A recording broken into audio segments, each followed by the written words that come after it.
જય શ્રી કૃષ્ણ મિત્રો, કેમ છો? મજામાં ને? આજે આપણે એકદમ સરસ નવું અને એ પણ 5 મિનિટમાં બની જતું આપણે શાક બનાવીશું. એકદમ મસ્ત, તમે ક્યારે ખાધું પણ નહીં હોય અને બનાવ્યું પણ નહીં હોય એવું આપણે નવીન શાક બનાવીશું. એકદમ નવું શાક છે. આપણે એકદમ સરસ શાક બનાવવા માટે 2 મોટા ચમચા આપણે તેલ લઈ લીધું છે. મારે 5 વ્યક્તિ માટે છે.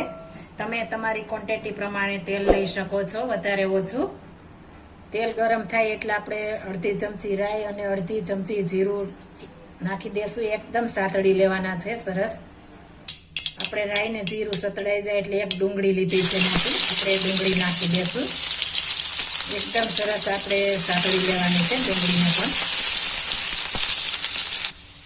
હિંગ નાખી દેશું 2 થી 3 ચપટી. ને આપણે લસણ 6 થી 7 કળીનું આપણે અધકચરું વાટી લીધું છે. અધકચરું નાખવાનું છે, લસણવાળી ચટણી નહીં, નકરું લસણ જ નાખવાનું છે. અને આપણે ડુંગળી પણ સરસ સતળાઈ ગઈ છે. હવે તેમાં આપણે ટામેટું 1 નાખી દઈશું. તેને પણ આપણે સરસ સાતળી દઈશું. સ્વાદ પ્રમાણે નિમક નાખી દઈશું. લાલ મરચું પાવડર, હળદર પાવડર અને ધાણા જીરું પાવડર. તીખું તમે જેવું ખાતા હોય એ પ્રમાણે નાખી શકો છો. હવે એકદમ સરસ આપણે ડુંગળીને લસણને ટામેટું સરસ ગ્રેવી જેવું થાય ત્યાં સુધી ચડવા દેશું. આપણે આ શાક ફટાફટ થઈ જાય છે. ઉનાળામાં આપણે ગૃહિણીઓને ગરમીનું રસોડામાં આવવાનું મન ન થતું હોય તો આ રીતના બનાવીશું તો આખા ઘરનું પસંદ પણ આવશે અને ખાવાની પણ એટલું મસ્ત લાગશે, ટેસ્ટ મસ્ત આવશે. આપણે સરસ સતળાઈ ગયું છે. આપણે બધા મસાલા થઈ જાય ત્યારબાદ આપણે ઘરનું કાટું દહીં નાખી દેવાનું છે. 1 મોટી ચમચી નાખ્યું છે. આપણે નાખીને ફટાફટ ચલાવી લેવાનું છે, નહીંતર ફાટી જશે. એકદમ સરસ આપણે ફટાફટ મિક્સ કરી દઈશું એટલે આપણું મસ્ત ગ્રેવી થશે.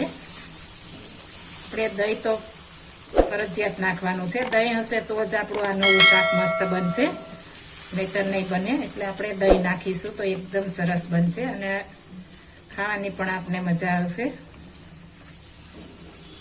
આ રીતના ફટાફટ હલાવશું એટલે આપણું દહીં જરા પણ નહીં ફાટે.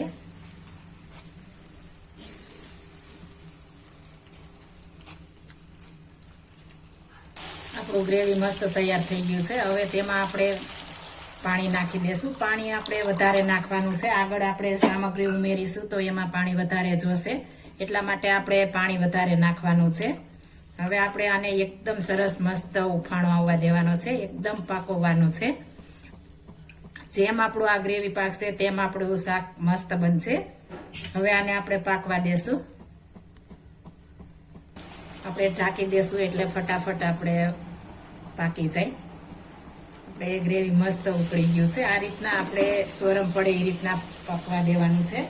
હવે તેમાં આપણે ગેસની ફ્લેમ એકદમ ધીમી કરી નાખીશું અને ખાટું મીઠું જવાણું આવે છે તે નાખવાનું છે. 1 વાટકી આપણે લીધું છે અને આપણે ગેસની ફ્લેમ થોડી વાર જ રાખવાની છે, 25 થી 30 સેકન્ડ વાર જ. વધારે રાખીશું તો એકદમ સોફ્ટ થઈ જશે આપણે મિક્સ જવાણું. હવે આપણે ગેસની ફ્લેમ બંધ કરી દેશું અને ઢાંકીને આપણે 5 મિનિટ માટે રહેવા દેશું. મસ્ત શાક તૈયાર થઈ ગયું છે. ઉપરથી આપણે ધાણા ભાજી સ્પ્રિંકલ કરી દેશું.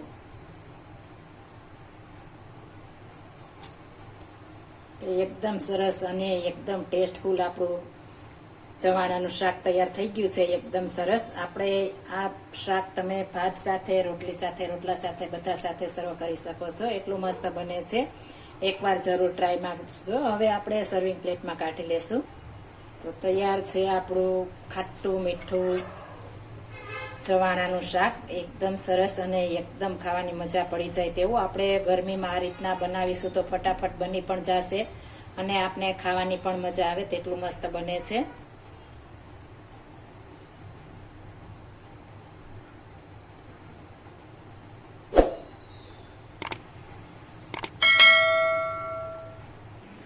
તો તૈયાર છે આપણું ચવાણાનું શાક. એકદમ મસ્ત અને ફટાફટ બની જતું.